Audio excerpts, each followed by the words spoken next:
സ്നേഹമുള്ളവരെ, കഴിഞ്ഞ ഒരു വർഷമായി സോഷ്യൽ മീഡിയ പരിശോധിച്ചാൽ ഈ ഇന്ത്യയിലെ ആയിരക്കണക്കിന് കൊല്ലമായി ശാസ്ത്രീയമായ കണ്ടെത്തലുകളും നല്ല ഒരു വിദ്യാഭ്യാസ സമ്പ്രദായവും നിലനിന്നിരുന്നുവെന്നും പ്രസ്തുത സമ്പ്രദായത്തെ നശിപ്പിച്ചത് ക്രിസ്ത്യൻ മിഷണറിമാരാണ് എന്നുമുള്ള ധാരാളം വീഡിയോകൾ നമുക്ക് യൂട്യൂബിൽ സോഷ്യൽ മീഡിയയിൽ ലഭ്യമാണ്. യഥാർത്ഥത്തിൽ ഈ സോഷ്യൽ മീഡിയയിൽ സംഘപരിവാർ പ്രചരിപ്പിക്കുന്ന ഈ ഒരു ലൈനിന്, അതായത് ഈ ഒരു ആശയത്തിന് സമാനമായ ആശയങ്ങളാണ് ഇവിടെയുള്ള ഇടതുപക്ഷ ബുദ്ധിജീവികളും പ്രചരിപ്പിക്കുന്നത് എന്നത് അത്ഭുതകരമാണ്. ഞാൻ അടുത്ത് സഖാവ് മൈക്കിൾ തരകൻ്റെ ഒരു പ്രഭാഷണം കേൾക്കാനിടയായി. അത് ഫേസ്ബുക്കിൽ അപ്ലോഡ് ചെയ്തിട്ടുള്ളതാണ്. നമ്മുടെ ഇവിടുത്തെ വിദ്യാർത്ഥികൾ, ഞാൻ സാധാരണ എല്ലാ ക്ലാസ്സുകളിലും ഇപ്പോൾ കോളേജുകളിലൊക്കെ പ്രസംഗിക്കാൻ വിളിക്കുമ്പോൾ അവരോട് ചോദിക്കാറുള്ളൊരു ചോദ്യമുണ്ട്. അതായത് കേരളത്തിൽ തന്നെ പഠിച്ച് ഇന്ത്യ മുഴുവൻ റെക്കഗ്നൈസ്ഡ് ആയിട്ടുള്ള സോഷ്യൽ സയൻറ്റിസ്റ്റിൻ്റെ പേരുകൾ പറയാമോ?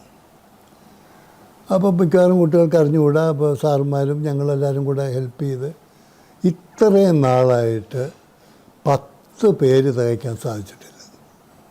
10 പേര്. ഇത് ഞാൻ പറയുന്ന കേരളത്തിന് മുഴുവൻ കൂടിയാണ്. ആദ്യം ഒരാളിങ്ങനെ ആലോചിച്ച് KN രാജൻ്റെ പേര് പറയും, CT കുര്യൻ്റെ പേര് പറയും, MGS നാരായണൻ്റെ പേര് പറയും, KN പണിക്കരുടെ പേര് പറയും, പഴയ സർദാർ KM പണിക്കരുടെ പേര് പറയും, അനന്തകൃഷ്ണ അയ്യരുടെ പേര് പറയും. പിന്നെ ഇങ്ങനെ 1ഉം 2ഉം പെറുക്കി 9 പേര് പറയും. അപ്പോൾ എൻ്റെ അടുത്ത ചോദ്യം, ഈ 9 പേരിൽ എത്ര പേര് കേരളത്തിൽ PhD പോസ്റ്റ് ഗ്രാജുവേഷൻ ചെയ്തിട്ടുണ്ട്? പോസ്റ്റ് ഗ്രാജുവേഷൻ ആണല്ലോ നമ്മുടെ. അപ്പോൾ അത് അറിഞ്ഞുകൂടെ?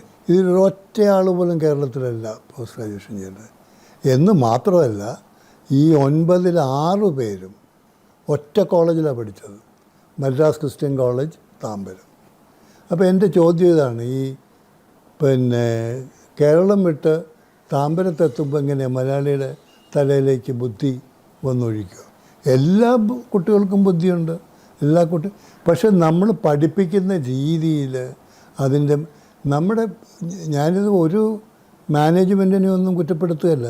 ഇവിടെ പോസ്റ്റ് ഗ്രാജുവേഷൻ കോളേജുകളില്ലാത്ത ഏത് മാനേജ്മെൻറ്റാണ് ഉള്ളത്? കത്തോലിക്കർക്കുണ്ട്, അകത്തോലിക്കർക്കുണ്ട്, MES-നുണ്ട്, NSSനുണ്ട്, SNDPക്കുണ്ട്. ഇല്ലാത്ത ഒരു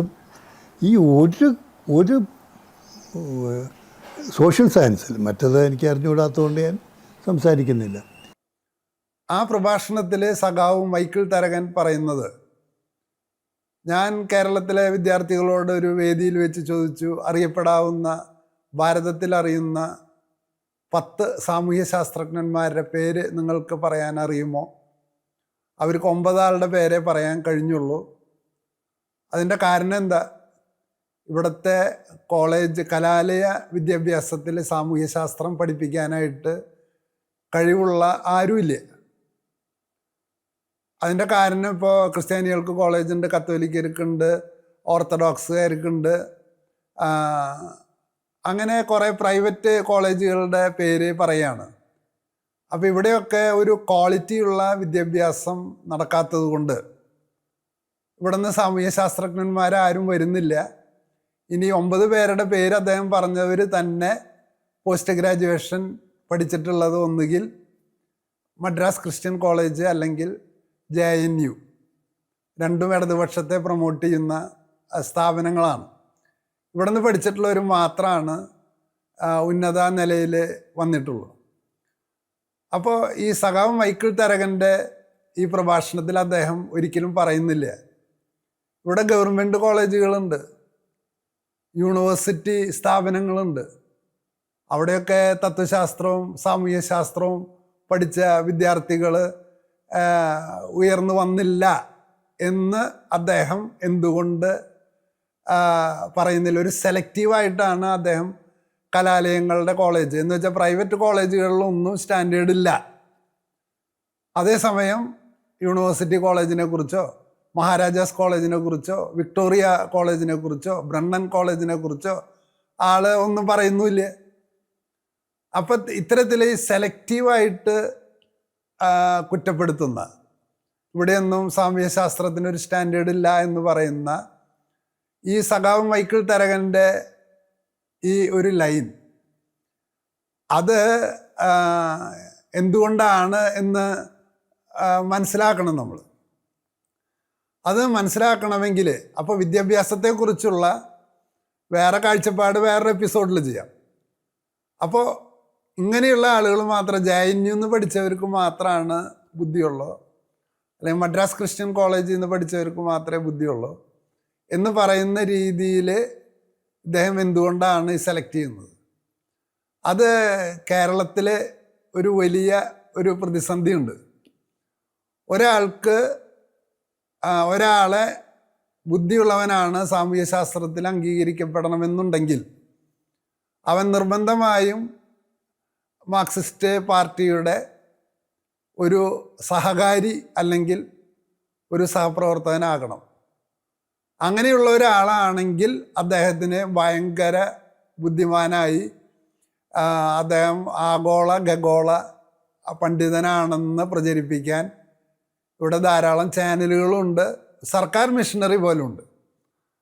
അപ്പോൾ ഈ ഒരു പശ്ചാത്തലം അത് കേരളത്തിൻ്റെ മാത്രം പ്രത്യേകതയാണ്. അതിപ്പോൾ സംഘപരിവാറും അത് തന്നെ ചെയ്തുകൊണ്ടിരിക്കുന്നത്. അവരനുകൂലിക്കുന്നവർക്ക് മാത്രം ബുദ്ധിയുണ്ട്, ലോകത്തിൽ വേറെ ആർക്കും ബുദ്ധിയില്ല എന്ന രീതിയിലുള്ള ഒരു വിശകലനമാണ് നമുക്ക് കണ്ടുമുട്ടാൻ കഴിയുക.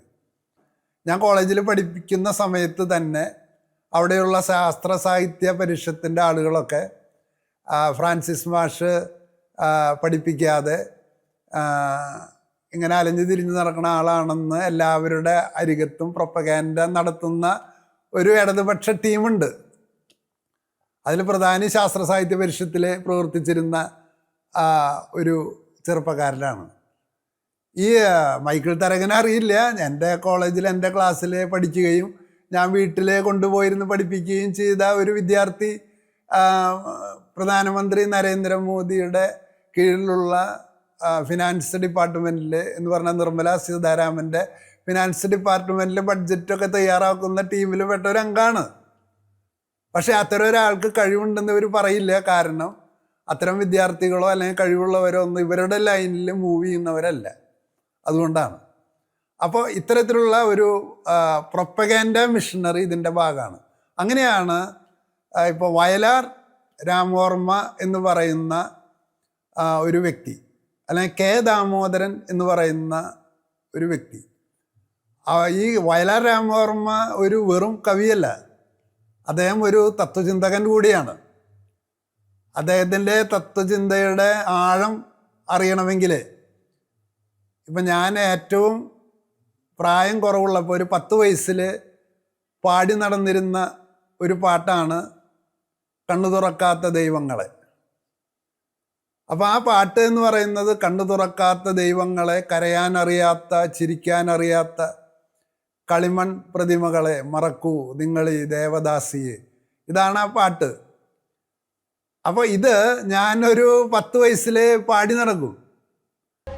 കണ്ണു തുറക്കാത്ത ദൈവങ്ങളെ, കരയാനറിയാത്ത ചിരിക്കാനറിയാത്ത കളിമൺ പ്രതിമകളെ മറക്കൂ ഞങ്ങളി ദേവദാസിയെ, മറക്കൂ മറക്കൂ. ആ പാട്ടിൻ്റെ ആഴം എത്രയാണ്? ആ പാട്ടിൻ്റെ ആഴം അറിയണമെന്നുണ്ടെങ്കിൽ നിങ്ങൾ ഇന്ത്യയുടെ പശ്ചാത്തലം പരിശോധിക്കുക, യൂറോപ്പിൻ്റെ പശ്ചാത്തലം പരിശോധിക്കുക.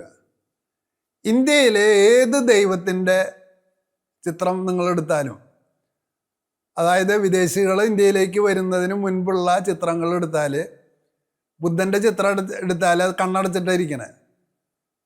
മാത്രമല്ല ശിവൻ്റെ ആയാലും കൃഷ്ണൻ്റെ ആയാലും എല്ലാവരുടെയും ചിത്രങ്ങൾ കണ്ണടച്ചിട്ടാണ്. അപ്പോൾ ഇന്ത്യയിലെ ഇത് മുഴുവൻ കണ്ണടച്ചിട്ടാണെങ്കിൽ ഗ്രീസിലെ നിങ്ങൾ പരിശോധിച്ചാൽ അവിടുത്തെ സ്കൾപ്ചേഴ്സ് പ്രതിമകളൊക്കെ കണ്ണു തുറന്നിട്ടാണ്. അപ്പോൾ ഈ വയലാർ എന്ന് പറയുന്ന ആൾ ഇന്ത്യയിൽ കണ്ണടച്ചിരിക്കുന്ന കുറേ വിഗ്രഹങ്ങൾ കണ്ടിട്ട് അദ്ദേഹം കണ്ണടച്ചിരിക്കുന്ന ആൾക്കാരെ മാത്രമേ കാണുള്ളൂ. അത് കണ്ടിട്ടാണ് അദ്ദേഹം പറഞ്ഞത് കണ്ണു തുറക്കാത്ത ദൈവങ്ങളെ. അപ്പോൾ ഇതിൻ്റെ പശ്ചാത്തലം എന്ന് പറയുന്നത്, ഈ കണ്ണു തുറക്കാത്ത ദൈവത്തിൻ്റെ പശ്ചാത്തലം എന്ന് പറയുന്നത് എന്തുകൊണ്ടാണ് ഇവർ കണ്ണു തുറക്കാത്തത്? അത് നമ്മൾ തത്വശാസ്ത്രത്തിൻ്റെ ആഴത്തിൽ പോയാൽ ഇപ്പോൾ ഭഗവത്ഗീതയുടെ 2-ാമത്തെ അധ്യായത്തിൽ പറയുന്നുണ്ട്, ഈ ഇന്ദ്രിയങ്ങളിലൂടെയാണ് ഈ പ്രശ്നങ്ങളൊക്കെ ഉണ്ടാവുന്നത്. ഇപ്പോൾ ചില ഇസ്ലാമിസ്റ്റുകൾ പറയാറില്ലേ, പെണ്ണിനെ കാണുമ്പോഴാണ്, അവളുടെ തലമുടി കാണുമ്പോൾ, മുഖം കാണുമ്പോഴാണ് ഈ എല്ലാതരം പ്രലോഭനങ്ങളും പുറത്തു വരുന്നത് എന്നാണ് അവർ പറയുന്നത്. അപ്പോൾ ഭഗവത്ഗീതയിൽ 2-ാമത്തെ അധ്യായത്തിൽ കൃത്യമായിട്ട് പറയുന്നുണ്ട്, നിങ്ങൾ ഒരു ആമയെ പോലെ ആയിരിക്കണം, ഇന്ദ്രിയങ്ങളെയൊക്കെ നിഗ്രഹിക്കണം, എന്നാൽ മാത്രമേ നിങ്ങൾക്ക് യഥാർത്ഥ ജ്ഞാനം ഉണ്ടാകുള്ളൂ എന്ന് ആണ് അവർ പറയുന്നത്. അപ്പോൾ ഈ പാശ്ചാത്യ നാടുകളിൽ കാണുന്ന ഈ ഗ്രീക്കോ റോമൻ പശ്ചാത്തലത്തിൽ വന്ന എല്ലാ പ്രതിമകളും ഇങ്ങനെ എന്താ കണ്ണു തുറന്നിരിക്കണേ? അത് പരിശോധിക്കണമെങ്കിൽ ഈ ബുദ്ധനായാലും ഇന്ദ്രിയ നിഗ്രഹം തന്നെയാണ് പറയുന്നത് കേട്ട. ആണ് അദ്ദേഹം കണ്ണടച്ചിരിക്കുന്നത്. കാരണം ഈ കണ്ണിലൂടെയാണ് ഇത്, എല്ലാ അശുദ്ധിയും ഇന്ദ്രിയങ്ങളിലൂടെയാണ് അകത്ത് വരുന്നതെന്നാണ് ഇവർ പഠിപ്പിച്ചുകൊണ്ടിരിക്കുന്നത്. അപ്പോൾ വെസ്റ്റേൺ പശ്ചാത്തലത്തിൽ ഗ്രീസിൽ പരിശോധിച്ചാൽ എല്ലാ പ്രതിമകളും കണ്ണു തുറന്നിരിക്കുന്നു. ഇനി റെനൈസാൻസ് കാലഘട്ടത്തിൽ കണ്ണു തുറക്കാത്ത ഒരു പ്രതിമ, ഒരു പടം, ഒരു ചിത്രം നിങ്ങൾക്ക് കണ്ടെത്താൻ പറ്റില്ല. അത്രമാത്രം കണ്ണിങ്ങനെ തുറന്നിരിക്കുകയാണ്. അപ്പം ഇവിടുത്തെ കണ്ണടയ്ക്കുന്നതിൻ്റെ പിറകിൽ ഒരു തത്വശാസ്ത്രം ഉണ്ടെങ്കിൽ, അവിടുത്തെ കണ്ണ് തുറക്കുന്നതിൻ്റെ പിറകിൽ ഒരു തത്വശാസ്ത്രമുണ്ട്. യേശു തന്നെ പറയുന്നത് കണ്ണ് ശരീരത്തിൻ്റെ വിളക്കാണ്. കണ്ണ് ശരീരത്തിൻ്റെ വിളക്കാണ്. അദ്ദേഹം അന്തർക്ക് കാഴ്ച കൊടുക്കാനാണ് വന്നിട്ടുള്ളത്. അതിലേക്ക് ഞാൻ കൂടുതൽ പോകുന്നില്ല. അത് തന്നെ ബൈബിളിൽ കാണുന്നതിൻ്റെ പിറകിൽ കിടക്കുന്ന പശ്ചാത്തലം എവിടെയാണെന്ന് ഈ വലിയൊരു ശതമാനം വൈദികർക്കും അറിയാത്തതുകൊണ്ടാണ് കേരളത്തിലുള്ള ജെസ്യൂട്ട്സൊക്കെ ഒരാളെ ബുദ്ധിജീവിയായിട്ട് അംഗീകരിക്കണമെങ്കിൽ അവൻ ഇടതുപക്ഷമാവണം. അല്ലാത്തവരെന്താ അവർ ബുദ്ധിജീവിയായിട്ട് കേരളത്തിലെ ജെസ്യൂട്ട്സ് അംഗീകരിക്കില്ല, മുഖത്തേക്ക് പോലും നോക്കില്ല, മുഖത്തേക്ക് പോലും. അപ്പോൾ ഈ ജെസ്യൂട്ട്സ് വരയ്ക്കുന്ന ചിത്രങ്ങൾ പലതും നോക്കിയാൽ ഈ ക്രിസ്തു കണ്ണടച്ചിരിക്കുന്നു. ആൾ കണ്ണ് തുറക്കാൻ പറയുന്ന ആളാണ്. ആളുടെ കുറിച്ചുള്ള പ്രാർത്ഥനകളിൽ പോലും ആരാധ്യനായ പിതാവ് അങ്ങയുടെ പക്കലേക്ക് കണ്ണുകൾ ഉയർത്തി. അപ്പോൾ ഇങ്ങനെ കണ്ണ് തുറന്നിരിക്കുകയാണ്, ഇവിടെ കണ്ണടച്ചിരിക്കുകയാണ്. അപ്പോൾ എവിടെ നിന്നാണ് ഈ യേശു ക്രിസ്തുവിന് ആയാലും എവിടെ നിന്നാണ് ഈ കണ്ണ് തുറന്നിരിക്കാൻ പറയണത്? അത് ഞാൻ നിങ്ങളെ ഇപ്പോൾ ഒരു അടിസ്ഥാനപരമായ ഒരു പുസ്തകം, ഈ അരിസ്റ്റോട്ടിൽ എന്ന് പറയുന്ന ആളെ പറയുന്നത് പ്രോജനിറ്റർ ഓഫ് മോഡേൺ സയൻസ് എന്നാണ്. ആധുനിക ശാസ്ത്രത്തിൻ്റെ ഒരു പ്രോജനിറ്റർ, പിതാവെന്ന് വിളിക്കണില്ല, പ്രോജനിറ്ററാണ് അരിസ്റ്റോട്ടിൽ.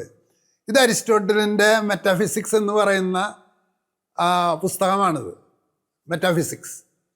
ഈ മെറ്റാഫിസിക്സ് എന്ന് പറയുന്ന പുസ്തകത്തിൻ്റെ ഇതിലാണ് ഇന്ന് നമ്മൾ പറയുന്നു 5 ഇന്ദ്രിയങ്ങളാണ് മനുഷ്യനുള്ളത്. അത് അരിസ്റ്റോട്ടിലിൻ്റെ ഈ ബുക്കിലല്ല, അത് അരിസ്റ്റോട്ടിലിൻ്റെ ഡി ആനിമ എന്ന് പറയുന്ന ബുക്കിലാണ്. അപ്പോൾ ഇദ്ദേഹത്തിൻ്റെ ഈ മെറ്റാഫിസിക്സ് എന്ന് പറയുന്ന പുസ്തകത്തിലാണ് ഇൻഡക്റ്റീവ് നോളജ്, ഡിഡക്റ്റീവ് നോളജ്, അങ്ങനെയുള്ള ഒരുപാട് കാര്യങ്ങൾ ആധുനിക ശാസ്ത്രം ഉപയോഗിക്കുന്നത്. Nothing can be created nor destroyed, അതൊക്കെ ഇതിലെ സ്റ്റേറ്റ്മെൻറ്റ്സ് ആണ്. അപ്പോൾ അത്രയ്ക്ക് ആധുനിക ശാസ്ത്രത്തെ വികസിപ്പിച്ചിട്ടുള്ള വ്യക്തിയാണ് അരിസ്റ്റോട്ടലിൻ്റെ മെറ്റാഫിസിക്സിൻ്റെ 1-ാമത്തെ അധ്യായത്തിലെ 1-ാമത്തെ പാരഗ്രാഫ് തുടങ്ങുന്നത് ഇങ്ങനെയാണ്: മനുഷ്യൻ സ്വാഭാവികമായി സത്യത്തെ അന്വേഷിക്കുന്നവനാണ്. അവന് സത്യത്തെ അന്വേഷിക്കാനായിട്ട് ആദ്യത്തെ പാരഗ്രാഫ് പറയുന്നതാണ്, ഏറ്റവും നല്ല ഒരു മാർഗം എന്ന് പറയുന്നത് അവൻ്റെ കണ്ണുകളാണ്, കാഴ്ചയാണ് അവന് അറിവ് നൽകുന്നത്. കാരണം നമുക്കറിയാം, കണ്ണ് തുറന്നാലാണ് നമ്മൾ ഡിഫറൻസസ് കാണുക. വ്യത്യാസങ്ങൾ. പുല്ലെന്താണ്, പുഴെന്താണ്, പാമ്പെന്താണ്, ചേനെന്താണ്, ചേരെന്താണ്, ആനെന്താണ്, കടുവെന്താണ്, പുലി എന്താണ്, മാങ്ങ എന്താണ്, വ്യത്യസ്ത തരം മാങ്ങ എന്താണ്, ഇതൊക്കെ പ്രാഥമികമായിട്ട് അറിവ് ഉള്ളിലേക്ക് പ്രവേശിക്കുന്ന ഒരു ഇന്ദ്രിയമാണ് ഈ കണ്ണ്. അത് തുറന്നിരിക്കാനാണ് മെറ്റാഫിസിക്സ് പറയുന്നത്. അതുകൊണ്ടാണ് ഗ്രീക്കോ റോമൻ പാരമ്പര്യത്തിലും അത് കത്തോലിക്ക സഭ തള്ളിക്കളഞ്ഞിട്ട് പിന്നീട് അത് റെനൈസാൻസ് കാലഘട്ടത്തിലും തുറന്നിരിക്കുന്ന കണ്ണുകൾ, ഇന്ദ്രിയബദ്ധമാണ് അറിവ്. പഞ്ചേന്ദ്രിയങ്ങളിലൂടെയാണ് അറിവ് കടന്നു വരുന്നത്. 5 ഇന്ദ്രിയങ്ങളുണ്ട് എന്ന് ലോകത്തിൽ ആദ്യമായിട്ട് പറയുന്നത് ഇദ്ദേഹത്തിൻ്റെ ഡി അനിമ എന്ന ബുക്കാണ്. അപ്പോൾ പ്രിയമുള്ളവർ, നിങ്ങളപ്പോൾ ഈ ഇദ്ദേഹത്തിൻ്റെ കവിതയുടെ ആഴം ഒന്ന് ആലോചിച്ച് നോക്കിയേ. കണ്ണു തുറക്കാത്ത ദൈവങ്ങളെ, കരയാനറിയാത്ത ചിരിക്കാനറിയാത്ത കളിമൺ പ്രതിമകളെ. അപ്പോൾ ഇത് ബുദ്ധൻ്റെ മുഖത്ത് നോക്കിയിട്ടാണ് പറയണേ, ഇത് ശിവൻ്റെ മുഖത്ത് നോക്കിയിട്ടാണ് പറയണേ കണ്ണു തുറക്കാൻ. പ്രിയമുള്ളവരെ, അത്തരം ചിത്രങ്ങളിലേക്ക് നോക്കിയിരുന്നാൽ നമ്മൾ എന്തുണ്ടാവും? നമ്മുടെ കണ്ണ് നമ്മൾ അടച്ചു പോകും. കാരണം ഇന്ദ്രിയങ്ങളിൽ നിന്ന് നമ്മൾ നിഗ്രഹിച്ചു പോകും. അത് തന്നെയാണ് ഇന്ത്യയിലെ അറിവ് വികസിക്കാനായിട്ട് ഏറ്റവും തടസ്സമായിട്ട് നിൽക്കണേ. ഇന്ത്യയിൽ മാത്രമല്ല, ഏഷ്യാറ്റിക് രാജ്യങ്ങളിലും മുഴുവനും എവിടെയൊക്കെ ഈ കണ്ണടച്ചിരിക്കുന്ന വിഗ്രഹങ്ങൾ വീടിനകത്ത് വെച്ചിരിക്കുന്നുണ്ടോ അവിടെയൊക്കെ അതിനെ നോക്കി നിങ്ങൾ ആരാധിച്ചാൽ നിങ്ങൾ അതായിത്തീരും. അങ്ങനെ കണ്ണില്ലാത്ത കുരുടന്മാരായിട്ട് സത്യത്തെ അന്വേഷിക്കുന്ന ആളുകളാണ് നമ്മൾ. ഇവിടെയാണ് വയലാറിൻ്റെ ഈ കവിതയുടെ മനോഹാരിത ഇരിക്കുന്നത്. വയലാറിൻ്റെ മറ്റൊരു കവിതയാണ് അധ്വാനത്തിൻ്റെ വിയർപ്പാണ് ഞാൻ. പ്രിയമുള്ളവരെ, ആധുനിക തത്വചിന്തയുടെ ഏറ്റവും വലിയ സംഭാവനയാണ് അധ്വാനത്തിൻ്റെ വിയർപ്പാണ് ഞാൻ എന്ന് പറയുന്ന ആ കവിത. അതിൻ്റെ കാരണം എന്താണെന്ന് വെച്ചാൽ, ആധുനിക എക്സിസ്റ്റൻഷ്യലിസ്റ്റ് ചിന്ത അനുസരിച്ച് ഇത് ഒറിജിനലി ജനറേറ്റ് ചെയ്തു വരുന്നത് ഹെഗലിൽ നിന്നാണ് ഈ ചിന്ത ഡെവലപ്പ് ചെയ്തു വന്നിട്ടുള്ളത്. കാരണം ഒരു മനുഷ്യൻ്റെ അറിവ് വലുതാകണമെന്നുണ്ടെങ്കിൽ അവൻ എന്ത് ചെയ്യണം? അവൻ അധ്വാനത്തിലൂടെ തന്നെ കണ്ടെത്തുകയാണ് ചെയ്യണത്. അതായത് ഞാൻ കൈക്കോട്ട് കളയ്ക്കുക, ഞാൻ പുതിയ പുതിയ സൃഷ്ടികൾ ഉണ്ടാക്കുക, അതിലൂടെയാണ് ഞാൻ ആരാണെന്ന് ഞാൻ മനസ്സിലാക്കുന്നത്. അതിലൂടെ എനിക്ക് തന്നെ ഒരു ട്രാൻസ്ഫോർമേഷൻ വന്നുകൊണ്ടിരിക്കുകയാണ്. ഞാൻ മറ്റൊരാളായി മാറിക്കൊണ്ടിരിക്കുകയാണ്.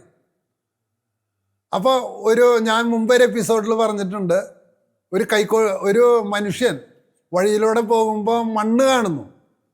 ആ മണ്ണിനെ കുടമാക്കി അവൻ രൂപാന്തരപ്പെടുത്തുമ്പോഴാണ് അവൻ കൊശവനായി മാറുന്നത്.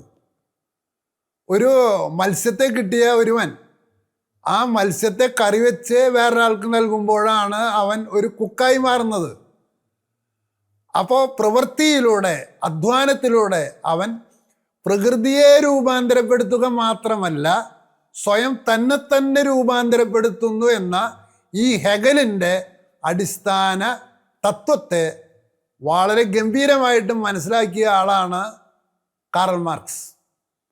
അദ്ദേഹത്തിൻ്റെ പാരീസ് മാനുസ്ക്രിപ്റ്റ്സ് എന്ന് പറയുന്ന കുറച്ച് രേഖകൾ, ഈ രേഖകൾ സോവിയറ്റ് റഷ്യയിൽ നിന്ന് പബ്ലിഷ് ചെയ്തു വന്നതിൻ്റെ കോപ്പി എൻ്റെ കയ്യിലുണ്ട്. അതിൽ ഈ ഫിനോമെനോളജിയെക്കുറിച്ചുള്ള കാറൽ മാർക്സിൻ്റെ കുറിപ്പുകളിലെ ഏറ്റവും ഗംഭീരമായിട്ട്, കാരണം അത് വായിച്ചിട്ടാണ് എനിക്ക് ഹെഗൽ ആരാണെന്ന് മനസ്സിലായത്, ഈ കാറൽ മാർക്സിൻ്റെ ഈ പുസ്തകം വായിച്ചിട്ട്. പ്രിയമുള്ളവരെ, അധ്വാനത്തിലൂടെ ഒരുവൻ തന്നെ തന്നെ സൃഷ്ടിക്കുകയാണ് എന്നതാണ് ഹെഗലിൽ കണ്ട ഏറ്റവും മനോഹരമായ കാര്യം എന്ന് കാറൽ മാർക്സ് പറയുന്നുണ്ട്. അതാണ് പ്രിയമുള്ളവരെ മാർക്സിസത്തിൻ്റെ അന്തസത്ത. അതാണ് ഇദ്ദേഹം എഴുതി വെച്ചത്. ആരാണ് ഞാൻ? അധ്വാനത്തിൻ്റെ വിയർപ്പാണ് ഞാൻ അധ്വാനത്തിലൂടെ ഈ പ്രപഞ്ചത്തെ തന്നെ സൃഷ്ടിക്കുന്നു. അപ്പോൾ ഇത് തന്നെ എഴുതിയിട്ടുള്ള മറ്റൊരു കവിതയാണ് അശ്വമേധം. അപ്പോൾ ഈ അശ്വമേധം എന്ന് പറയുന്ന കവിതയിലും ഇദ്ദേഹം വികസിപ്പിക്കാൻ ആഗ്രഹിക്കുന്നത് ഏതാണ്? ഈ ആകാശമേതാണ്? തൊഴിലാളിയുടെ തൊഴിലെന്ന് പറയുന്ന ഈ ആകാശം, ആ അശ്വമാണ് ഈ കാണുന്ന എല്ലാം ഉണ്ടാക്കിയെടുത്തിട്ടുള്ളത്. അപ്പോൾ തൊഴിലാളിയുടെ തൊഴിലിൻ്റെ മഹത്വത്തിൻ്റെ അശ്വമേധമാണ് ഈ പ്രപഞ്ചം എന്നാണ് ഈ അശ്വമേധം എന്ന കവിതയിൽ എഴുതി വെച്ചിട്ടുള്ളത്. ആ കവിത ഞാൻ യൂട്യൂബിൽ നോക്കിയപ്പോൾ അതിൻ്റെ അടിയിൽ ആളുകൾ പറയുന്നത് ഞങ്ങൾക്കിത് വായിച്ചിട്ടൊന്നും മനസ്സിലാവണില്ല എന്നാണ്. അത് മനസ്സിലാവണില്ല എന്ന് എഴുതി വയ്ക്കാൻ കാരണം ഇത് മനസ്സിലാക്കി കൊടുക്കേണ്ടത് മാർക്സിസ്റ്റുകളാണ്, മാത്രമല്ല ക്രിസ്ത്യാനികളാണ്. കാരണം യേശു ക്രിസ്തു പറയുന്നുണ്ട്, എന്താണ്? എന്നെ അയച്ചവൻ്റെ ജോലികൾ, പ്രവൃത്തികൾ ചെയ്യുക എന്നുള്ളതാണ് എൻ്റെ ഭക്ഷണം. അപ്പോൾ മനുഷ്യൻ്റെ ഭക്ഷണം എന്താണ്? അധ്വാനമാണ്. ഇതാണ് കാറൽ മാർക്സ് എഴുതി വെച്ചത്. അതാണ് ഈ കവി ഇതിലൂടെ പ്രകടിപ്പിക്കുന്നത്. പ്രിയമുള്ളവരെ, വയലാർ എന്ന കവി ഇത് പ്രകടിപ്പിക്കുമ്പോൾ അദ്ദേഹം ഇത് എഴുതുമ്പോൾ അതിൻ്റെ ഇടയക്കൂടെ എഴുതുന്നുണ്ട്, ഈ അദ്വൈതം എന്ന് പറയുന്നത് ഇത്തരത്തിൽ അധ്വാനത്തിലൂടെ മനുഷ്യൻ പ്രകാശത്തെ കൊണ്ടുവരുമ്പോൾ അദ്വൈതം എന്ന പുതപ്പിട്ട് ഈ പ്രകാശത്തെ അന്ധകാരമാക്കുന്നു. അങ്ങനെ അദ്വൈത വേദാന്തത്തിന് മനുഷ്യ പുരോഗതിയുടെ മുകളിലുള്ള ഇരുട്ടിലേക്ക് കൊണ്ടുവരുന്ന പുതപ്പായിട്ടാണ് കവി വയലാർ ഇതിനെ വിശദീകരിക്കുന്നത്. ഞാൻ അദ്ദേഹത്തെ കവി എന്ന് പറയാനല്ല ആഗ്രഹിക്കണേ, കേരളം കണ്ട ഏറ്റവും വലിയ തത്വചിന്തകൻ എന്നാണ് ഞാൻ അദ്ദേഹത്തെ വിളിക്കുക. അത്ര മനോഹരമായിട്ടാണ് ഈ കണ്ണു തുറക്കാത്ത ദൈവങ്ങളെ എന്നും ഈ അദ്വൈതം എന്ന് പറയുന്നത് വെളിച്ചത്തിൻ്റെ മേലിട്ടിട്ടുള്ള അന്ധകാരത്തിൻ്റെ പുതപ്പാണെന്നും കവി നമ്മളോട് പറഞ്ഞു തരുന്നു. ജ്ഞാനം വിശ്വവികാസ സംസ്കൃതിയും അന്നെത്തിച്ച വിജ്ഞാനം എൻ പ്രാണസ്പന്ദന താളമാക്കി വിടരും ചൈതന്യമായി വന്നു ഞാൻ. ജ്ഞാനധ്വാനം എനിക്കു വേണ്ടി ഉണരും നൂറ്റാണ്ടിലെ സംക്രമസ്ഥാനത്തെന്തിതൊരന്ധകാര ശിഖരം നീ നട്ടു വേദാന്തമേ.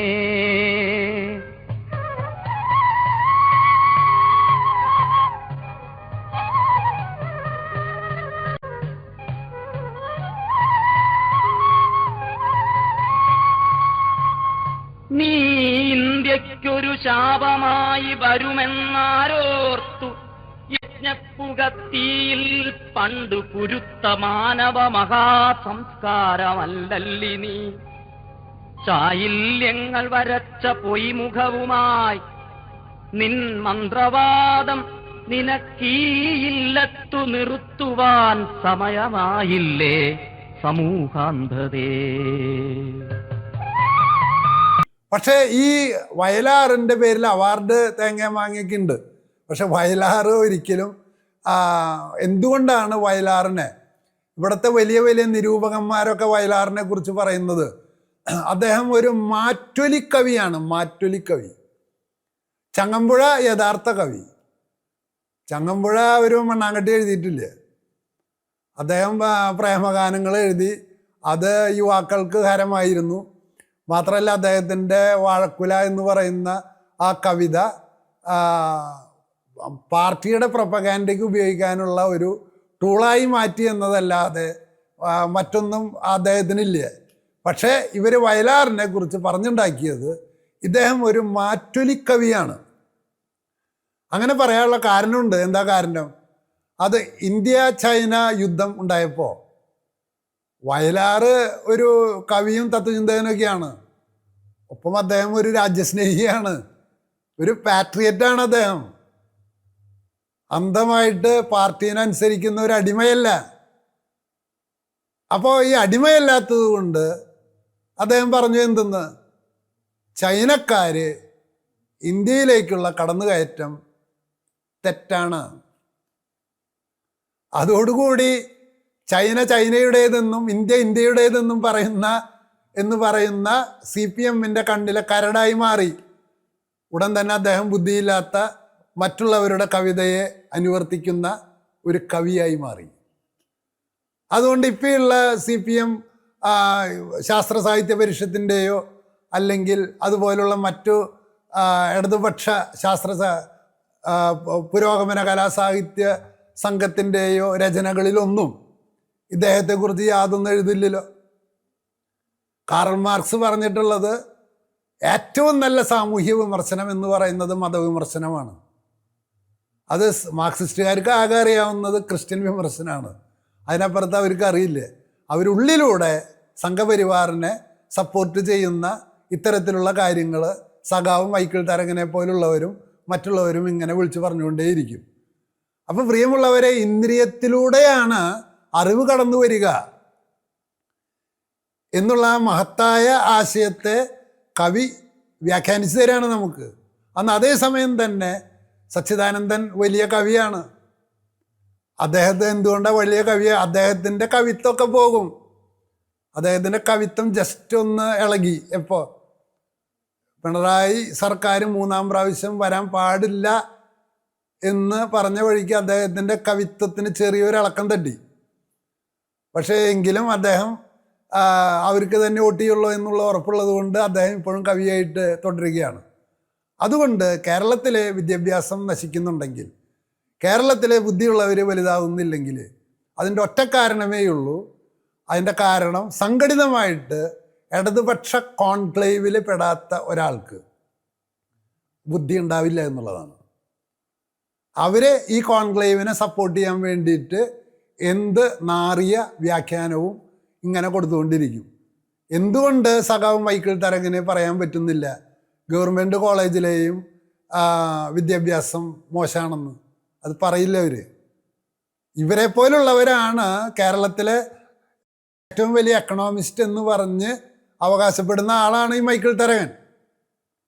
അത് അദ്ദേഹം മാത്രമല്ല, കേരളത്തിലെ എല്ലാ ബിഷപ്പ്മാരോട് ചോദിച്ചാലും പറയും അദ്ദേഹമാണ് സാമ്പത്തിക ശാസ്ത്രത്തിൽ 1-ാം വാക്കുന്നത്.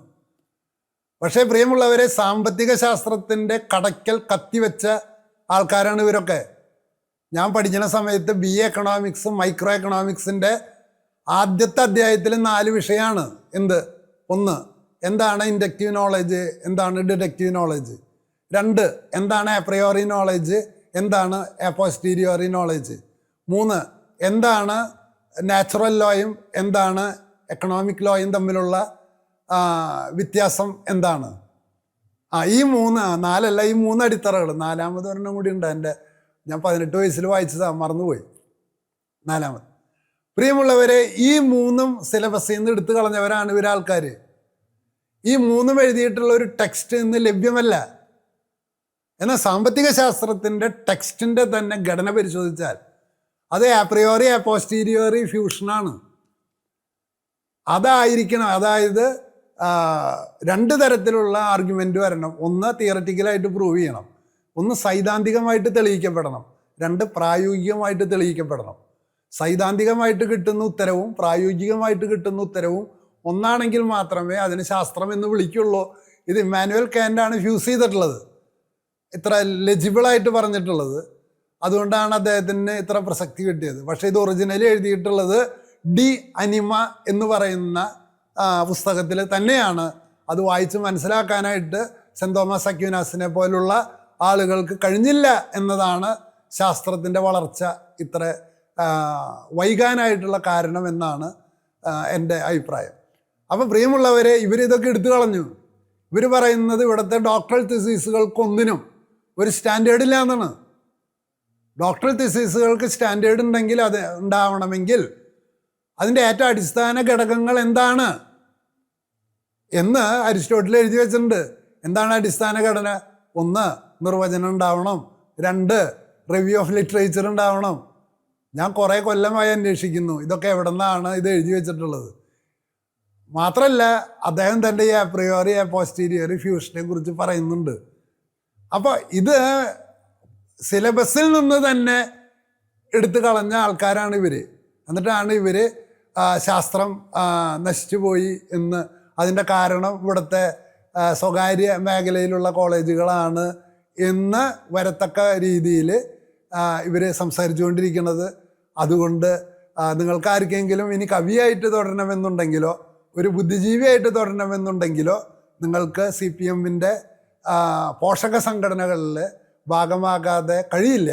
കോൺഗ്രസ് പാർട്ടി പോലും ഒരാളെ അംഗീകരിക്കണമെന്നുണ്ടെങ്കിൽ അവർ ഒന്നുകിൽ അതിൻ്റെ ഭാഗമായിട്ട് നിന്ന് അതിൻ്റെ ഡിസിഡൻസിനെ മാത്രമേ അവർ അംഗീകരിക്കുള്ളൂ, അല്ലാത്തവരെ കോൺഗ്രസ് പാർട്ടിയും അംഗീകരിക്കില്ല.